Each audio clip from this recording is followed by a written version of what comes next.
सो की रहीम तरे नहीं तारे। उत्तम पौरुष कीन्हे बिना धन आपो ही आवत हाथ बशारे। देव हंसे अपने अपना विधि के कर्तव्य न जाए निहारे। देवता भयो वसुदेव के धाम पर दुंदुभि बाजे नंद के द्वारे। परमात्मा जिसे देता है उसे छप्पर फाड़ करके देता है। जन्म कहाँ हुआ है भगवान का, प्राकट्य कहाँ हुआ, दुंदुभिया नाना प्रकार के बाजे कहाँ बजाए जा रहे हैं। नंद घर आनंद भयो जय कन्हैया लाल, नंद घर आनंद भयो जय कन्हैया लाल। नंद बाबा सुंदर जो आते हैं उल्टाते चले जा रहे हैं। बहुत सुंदर सुंदर काम दिया है। कितना नंद बाबा को आनंद आ रहा है। नंद स्वात्मज उत्पन्ने जाता हल्ला दो महामना। आहो ये विप्रान वेद ज्ञान स्नातः सुचिरलंकृता, स्नातः सुचिरलंकृता। नंद बाबा ने सुंदर सुंदर दान ब्राह्मणों को दिया है। अनेक ब्राह्मणों को अनेकों गौओं का दान दिया।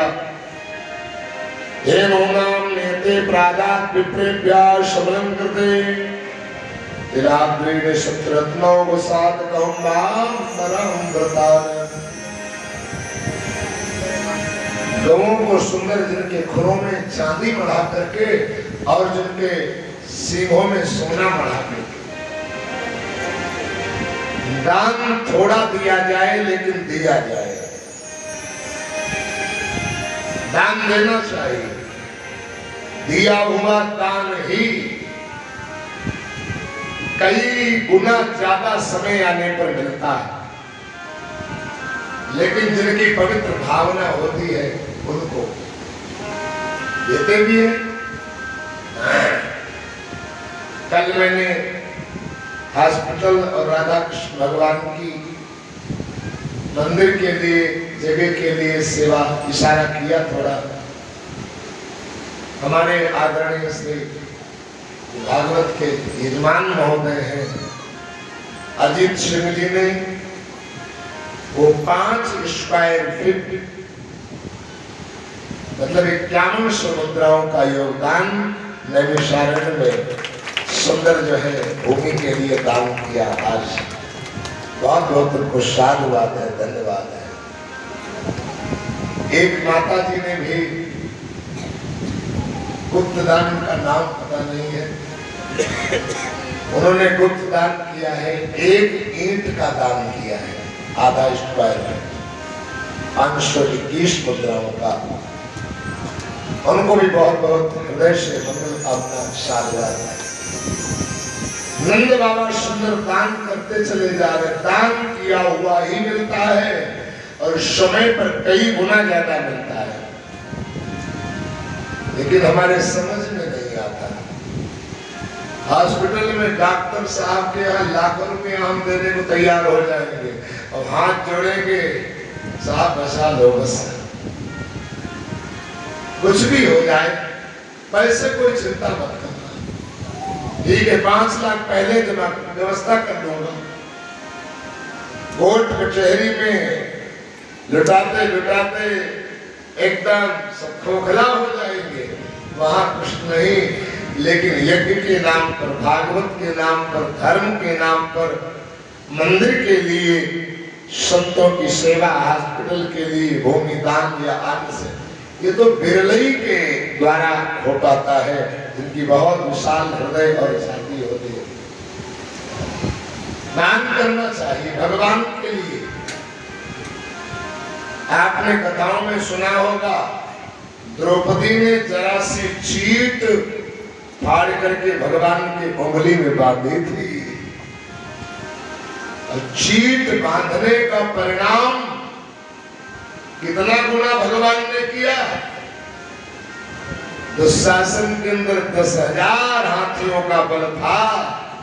इतना साड़ी बढ़ाए, इतना साड़ी बढ़ाए, इतना वो एक चीट की बदौलत इतना साड़ी बढ़ाए, 10,000 हाथियों का बल समाप्त हो गया। वो 10 गज साड़ी समाप्त नहीं हुई। सारी एक नारी है, नारी एक साड़ी है, नारी बीच सारी, सारी सारी बीच नारी है। इतना विस्तार आकर के दे दिया। तो हम लोग यदि भगवान के निमित्त थोड़ा बहुत करते हैं तो भगवान कई गुना ज्यादा, हजारों गुना ज्यादा आकर के समय पर प्रदान करते हैं। अभी आगे कार्तिक का महीना आ रहा है और आप सभी को पता होगा कार्तिक के महीने में कई लोग, अब की बात है लेकिन पहले की बात मैं बता रहा हूँ, 20 साल पहले लोगों के घरों में खाने को अनाज नहीं रहता था। कार्तिक के महीने में कोई चना की रोटी, कोई जौ की रोटी, कोई चुंडी की रोटी, कोई बाजरा की रोटी, कोई गेहूं वगैरह थोड़ा कम हुआ करता तो ता दिया जाता था। कोई नाते रिश्तेदार आएगा तब उसके लिए रखा जाएगा। और दूसरी बात नहीं बता रहा हूं मैं अपने जन्मभूमि की स्थिति बता रहा हूं। हमारे माता पिता भी ऐसा करते थे। मुझे याद है जब हम लोग छोटे छोटे, माता जी कह देती थी बेटा गेहूं का आटा थोड़ा कम है, और आज मेहमान आया है, कितना भी कहे साथ में मत बैठना। सामने तो कह देते तो ठीक है अम्मा, नहीं बैठेंगे, नहीं बैठेंगे। लेकिन जब मेहमान आता था, माता जी कहीं से किसी से मांग करके या उधार आटा लेकर के थोड़ा आती थी कि बदनामी न होने पाए, रिश्तेदार है, मेहमान है, इसको गेहूं का आटा। लेकिन हम घेर करके रिश्तेदार साथ में बैठ जाते थे और रसोई से अंदर इशारा करती थी, बहुत मुराहा, बहुत दुष्ट हो। मैंने मना किया, फिर बैठ गए। अच्छा अभी इसको जाने तो मैं बताऊं, हम जानते थे पिटाई पड़ेगी, लेकिन कोई बात नहीं, गेहूं की रोटी तो खाने को मिल जाएगी, बाद में होगा से देखते रहेंगे। अपनी सच बता रहा हूं, स्थिति बता रहा हूं, छोटे छोटे अपनी कई बार ऐसी स्थितियां आती थी परिवार में, जो आजकल तो माचिस का एक माचिस साफ हो जाए, बुरी बुरी माताएं माचिस को कितना संभाल करके रखती, 20 बार ढूंढना पड़ता था उनको, लेकिन माचिस के तीली खर्च नहीं करना है और पन्नी में सजो करके बांध करके सर्दियां न जाए। इसलिए धन्य है प्रभु, कितना पानी की बरसात होती थी। पतियों को, परिवार वालों को तो समय से भोजन चाहिए, लेकिन लकड़ियां भीग जाती थी, कंडे भीग जाते थे, और भीगी लकड़ी, भीगे कंडे, मतलब उनको फूंक फूंक करके कैसे रोटी बनती थी। ये तो बड़ी बड़ी कुछ बातें होगी, वो आज भी जानते हैं कैसी स्थितियां। लेकिन फिर भी वो जो सुख था, वो जो शांति थी, वो आज कोठियों में बैठ करके वो शांति, वो चैन, वो प्रेम नहीं दिखाई पड़ रहा है। वो आपसी सवाल, वो आपसी प्रेम, आज सुख तो है पर चैन नहीं। अपने तो समाप्त हो गया, आपसी सौहार्द समाप्त हो गया, आपसी प्रेम समाप्त हो गया। वो स्थिति बड़ी अच्छी लगती थी कभी कभी। आज जब हमें याद आती है तो कभी कभी मन कहता है यार इससे तो कई गुना तब अच्छे थे। भगवान की ऐसी माया है, जहां भूख है वहाँ भोजन नहीं मिल पाता, और जहाँ भोजन भरा हुआ है वहाँ भूख ही समाप्त हो जाती है, खाने को कुछ इच्छा ही नहीं होती। तो मैं निवेदन कर रहा था, कई घरों में खाने को नहीं रहता था गेहूं कार्तिक के महीने में, लेकिन आधा बोरी, एक बोरी भूसा में गाड़ करके लोग रखते थे। जिनके पास में नहीं होता ब्याज पर लेकर के आते थे, उधार लेकर के आते थे, मांग करके ले करके आते थे। बच्चों की फीस नहीं जमा हो पाती थी, कपड़े नहीं बच्चों को ले पाते थे, लेकिन ब्याज पर गेहूं लेकर के आते और कार्तिक में खेत जुताई करके और बीज बो देते थे। कोई कहे देखो कितना मूर्ख है, घर में खाने को नहीं, बच्चे लंघन कर रहे हैं, भूखों मर रहे हैं, और जो आधे बोरी मांग करके उधार ब्याज पर लाया वो भी सब मिट्टी में मिलाए दे रहा है, खेत में फैलाए दे रहा है। तो गंवार से गंवार किसान होता था, आज भी बिना पढ़ा लिखा आदमी वो भी यही कहेगा भैया मूर्ख थोड़ी है जो मिट्टी में मिलाए दे रहे हैं। मिट्टी में इसलिए मिलाए दे रहे हैं क्योंकि आज एक ट्राली एक बोरी मिट्टी में मिलाए दे रहे हैं, और यही एक बोरी 6 महीने के बाद, 4 महीने के बाद में एक ट्राली भर करके उसी मिट्टी से हम भर के लाएंगे, लेकर के आएंगे, तभी तो मिलाई दे रहा है।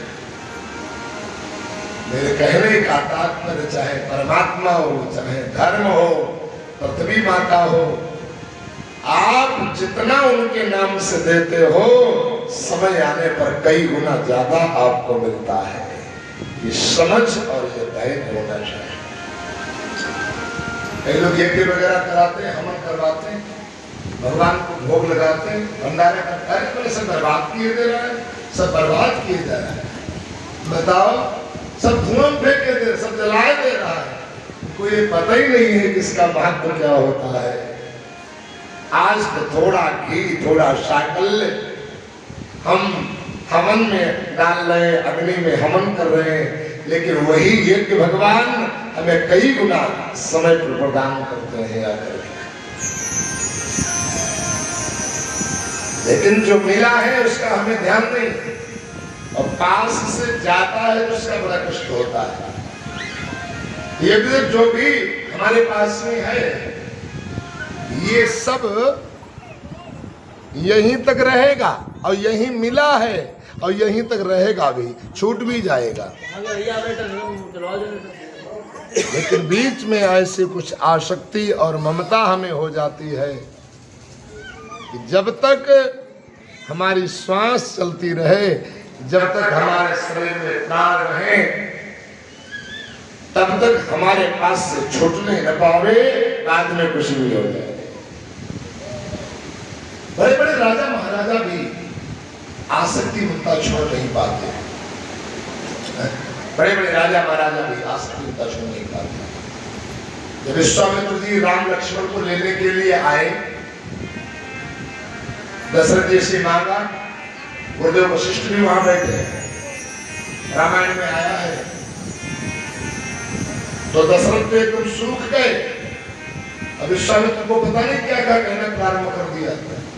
अरे महाराज, बड़ी मुश्किल से चौथे पन में 4 सुख मिले हैं और अभी तुम मांग रहे हो, ऐसा नहीं हो सकता। हमारे प्राण ले जाओ, हमारी देह ले जाओ, भूमि ले जाओ, धन ले जाओ, खजाना ले जाओ, लेकिन हमारे बच्चों को मत ले जाओ। बोले नहीं, यज्ञ कर हारे बोले नहीं, मैं देने वाला नहीं, सब कुछ ले जाओ। रामायण में एक चौपाई लिखी है, तब वशिष्ठ बहुविधि समझावा। तो वशिष्ठ भी उसी सभा में बैठे हुए थे। तो वशिष्ठ ने दशरथ से कहा कि राजन, एक बात बताओ, तुम्हारे बच्चों को मांगने के लिए कौन आया है?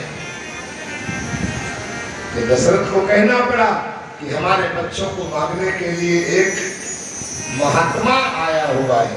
कौन? विश्वामित्र महात्मा। वशिष्ठ जी ने कहा किस लिए मांग रहा है? बोले यज्ञ की रक्षा के लिए मांग रहा है। अच्छा कितने मांग रहा है? बोले 2 मांग रहा है। फिर भी तो मना कर रहे हैं? बोले हाँ। तब वशिष्ठ ने कहा सच बताना तुम्हें ये 4 बच्चे मिले कैसे? तब दशरथ को कहना पड़ा कि मिले तो महात्मा की बदौलत ही है। कैसे? बोले यज्ञ की बदौलत। कितने? बोले 4। गुरुदेव वशिष्ठ ने ही तो यज्ञ करवाया था और उसी यज्ञ से 4 राम लक्ष्मण भरत शत्रुघ्न प्रकट हुए। दशरथ जी ने कहा हाँ। वशिष्ठ ने कहा राजन आप इतने अज्ञान और मोह में फंसे हुए हो। जिस महात्मा ने दिलाए 4 मांग 2 रहा है, और जिस यज्ञ की कृपा से मिले और उसी यज्ञ की रक्षा के लिए मांग रहा है और तुम उसी को मना कर रहे हो। और मिले 4 मांग 2 रहा है, उसमें भी तुमको कष्ट हो रहा है। तब वशिष्ठ बहुविधि समुझावा न संदेह नाश कहाँ पावा। तब राम लखन 2 तने बुलाए। राम और लक्ष्मण दोनों को बुलाया और धीरे से मोह नष्ट हो गया, अज्ञान नष्ट हो गया। तब विश्वामित्र गुरुदेव को सौंप दिया और कहा प्रभु ले जाइए प्राणनाथ।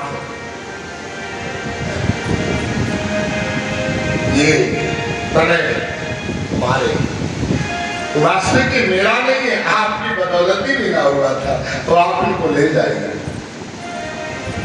ऐसे कभी कभी हमें भी होता है। हम तो कहते हैं ये धन्यवाद के पात्र हैं, ये सम्मान के पात्र हैं, जय जयकार के पात्र हैं। कौन? अजीत भैया, अजीत के भाई लोग, इनकी भैया। मैं नहीं कह रहा हूं, यहाँ गांव के लोग बैठते वो कहते हैं महाराज जी पैसे वाले तो अनेक हैं, लेकिन इन बच्चों की उदारता को मैं साधुवाद देता हूँ, धन्यवाद देता हूँ। इतनी छोटी सी अवस्था में ऐसा पवित्र विचार बना कि भागवत करवाओ, और उदारता से भागवत करवा रहे हैं, इतना खर्च कर रहे हैं। और इससे ज्यादा पैसे वाले हैं। कई लोग आके जा चुके, मर के चले गए, सत्यनारायण कथा नहीं करवा पाए। और लेकिन धन्य है ये बालक, ये सुंदर भागवत की कथा करवा रहे हैं और उदारता के साथ। हम तो इनको अजीत को देखते हैं कि गिनते नहीं है, जो बताता है ठीक निकाल जब ये मंगवा लो, वो मंगवा लो। महाराज जी को कोई कष्ट नहीं होना चाहिए, प्रसाद में कोई कमी नहीं होना चाहिए। पंचमेवा का प्रसाद दे में बंटवाया करता है, दरवा भर के आप लोगों का भी सराहनीय सहयोग है। साधना देता हूँ, धन्यवाद देता हूँ, मंगल कामना करता हूँ बच्चों के लिए। लक्ष्मी जी की कृपा इनके ऊपर बनी रहे, सभी को साधना करता। ऐसी पवित्र भावना भी भगवान की कृपा के द्वारा होती है। बहुत बड़ी कृपा इनके ऊपर होती है। भगवान उन्हीं का धन सत्कर्म में लगवाते हैं, नहीं तो बीमारी रोगों में लगवाते हैं, लड़ाई झगड़े में लगवाते हैं, कोर्ट कचहरी में लगवाते हैं। सत्कर्म में धन सबका नहीं लगवा पाते। भगवान की बहुत बड़ी कृपा है। नंद बाबा सुंदर दान दे रहे हैं। और एक बात बताऊं, दान थोड़ा करना चाहिए, लेकिन पवित्र भावना से दान करो, शुद्ध दान करना चाहिए। कई लोग तो मजबूरी देते हैं, और उल्टी सीधी भावनाओं से देते हैं। अरे बाबा आए हैं, 7 दिन से चिल्ला रहे हैं, कुछ न कुछ तो। अब तो कई लोग बच्चों के ऊपर उतार देते हैं। एक ने कहा बच्चा बहुत परेशान, अरे बोले 3-4 चुनाव आए, 5 में उतारो और जाओ उनको दे दो जाकर के, अल्लाह बता सब उनके साथ चले जाएगा। ये क्या आपने दिया भी, लेकिन आपने पवित्र मनुष्य नहीं दिया, इसलिए वो दान करना आपका सफल नहीं होगा।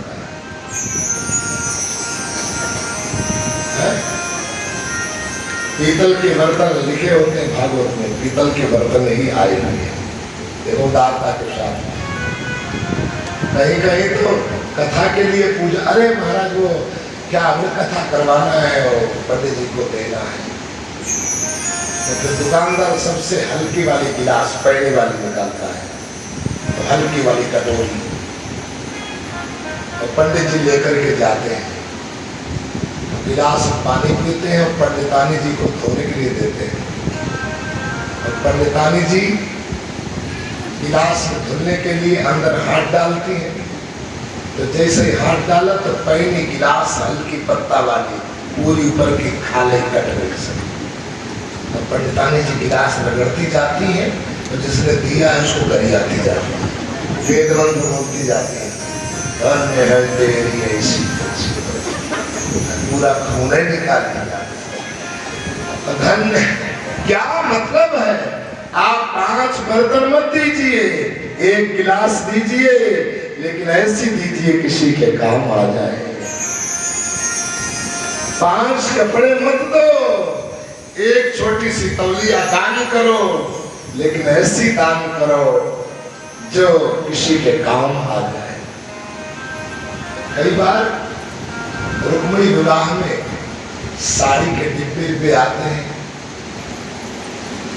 अब हम क्या करना, हमें तो पहनने नहीं है, हमें तो देना ही है प्रसाद के रूप में।